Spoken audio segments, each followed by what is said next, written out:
everybody, and welcome to a new video. This video was requested by my good old friend, Krusty Skippy. And if you ever seen any of my work before, specifically The Green Gentleman Supreme, I did for the Singing Jimmy short film contest, you have seen him before. He is also in the band. Oh, he's also on my shirt, Clint Romero, so look out for that. We did merch before the music. And before I start, I'm also going to shout out someone he asked me to. Let me pull up the message here. Shout out to Jimmy Glazer, if you know who you are. Shout out to you. Now, today I'm going to talk about the 1982 Giallo film, The New York Ripper. Now, if you're not a film buff, or really nerd like me, Giallo is a subgenre of the Italian horror flick, which had hard drinking, hard fucking, the little prostitutes, detectives, solving murder, and a lot of killers with gloves, and it's very psychosexual kind of thing if you like that kind of stuff.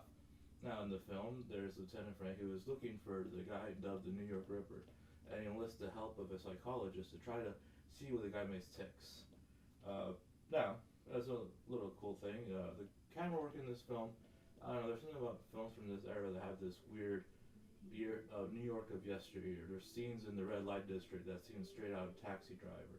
That New York that was kind of nasty and runny back when they had like garbage problems. Like, it was the land of a lot of dreams and real estate, but some areas were just really rough, and it kind of give this New York attitude. And this movie really has that. Even though it was shot, the exterior was shot in New York, but the interiors were in Italy. Like I said, it's an Italian movie by Lucio Fulci, one of the most well-known Giallo directors. He's not an Argento, you know. There's big differences. When you think of Argento, you think like Suspiria, the more artsy of the two. I mean, only one of them were Jodorowsky, so that's enough to tell you no. Now, there's a scene early on where we follow this girl. I think this is like almost smart filmmaking, because we follow this girl for a while on a bike onto a ferry, and you think, oh, this might be the main girl of the film. That's what I thought too, because I haven't really seen the film before. But no, she gets killed off, so I guess it really plays on your thing. And there's also a guy I like to call a red herring, because just like the killer, he is missing two fingers, and he's kind of creepy, so there's a lot of scenes where like, this guy could be it. You know, he's going around the red light district, so we'll see what happens. I mean, the whole movie's a mystery. I'm not going to spoil who the killer is, but I think you can probably guess, and maybe in a second rewatch, you might pick up on things that you might have not have known before, because there's a lot of revelations at the end. And like I said, the movie is shot weird. I think it's fun.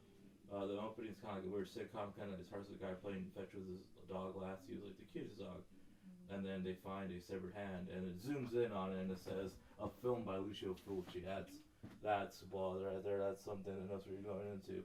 A lot of zooms, snap zooms, kind of camera work.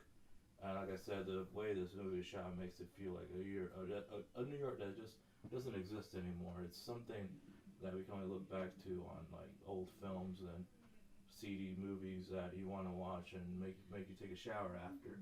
Now the gore is very cool. It's just I don't know what it is about the blood they use. It says like the viscosity of blood is very thick. This is kind of almost like strawberry jam at points. Now you want a cool tip from me, because I make films before.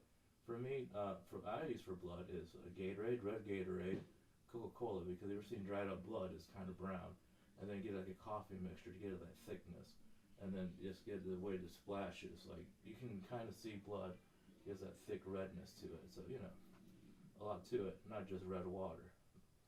I mean the kills. I mean, as much as I harp on the blood, they're very visceral, very cool, very giallo, POV kind of stuff.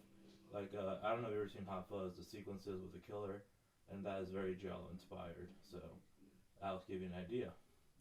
So, I really do recommend the movie. I mean, I'm really glad Krusty let me recommend you watch it, because I had a lot of fun watching it. And if you want to see it, it's available on Pluto TV with ads. I'm sorry, Pluto TV with ads. So, yeah, you can go see that. And yeah, that's what I have to say, and I hope I'll see you all in the next video.